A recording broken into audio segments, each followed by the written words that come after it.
Some people have described our music as sort of the bastard child of two camps. One camp would be the contemporary jazz camp, and the other camp would be the sort of the post-bop or jazz camp. And so we're somewhere in the middle. Peter and I have been very heavily influenced by fusion. Both Peter and I love Pat Metheny compositionally. So a lot of what fusion is, a lot of what contemporary jazz is, for us, I think, sort of comes together in our music. I don't know if you could really call what we do contemporary jazz. Jazz is, I guess, is a big heading.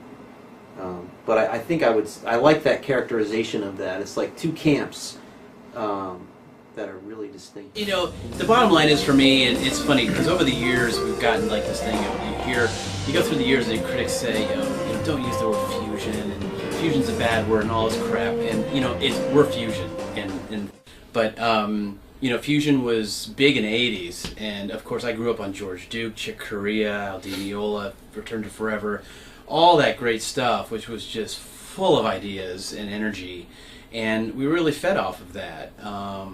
And so now we're trying to,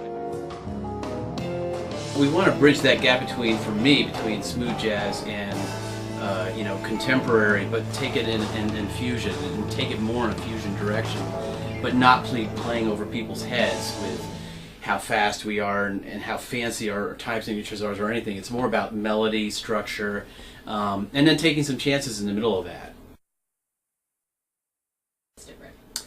Well, we've got a third member, Lucas Adler. New member. Yeah. He's going to be coming on in just a second here. Who, when we first played together, it was almost by accident, because we've had a number of drummers that kind of played with us throughout the years, and all really good drummers. And this one particular gig we had for a jazz festival, those other drummers were so busy. And Pete said, "Well, I'm going to try for Lucas." I'm thinking Lucas is never going to play with us. I'm like, I know he's just going to like laugh and or not even call me back, but I'm going to try him. He's never going to play with us. So Pete's like, "You're not going to believe this. I got Lucas for the gig." Great. So let's have a. What was great was that he walked right in. He sat down. He got it. That's it. He got it. Yeah. Not a lot of players can do that. Anyway, it's been a pleasure for me. As Pete mentioned, the guys had given me a call about playing a gig during the Discover Jazz Festival, and they were rude enough to mention that they thought all the other drummers might be busy, so they figured they'd call me. But I guess they were right. I was available, and I think I may have said something to them about, "I'll check my calendar, I don't have one."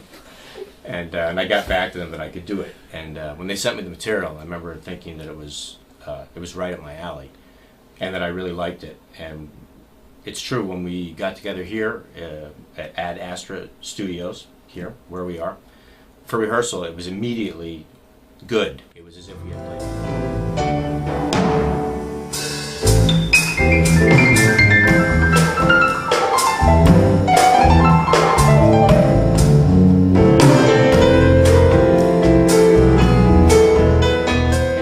This is sort of the core of who we are and what we're about, and that the idea of adding, we had some soprano saxophone in the studio recommended by a producer, and it was really a great call. We sort of bent into his ear, and what a phenomenal call. We got a phenomenal player, and so we're looking forward to maybe the future holding some interesting possibilities with that.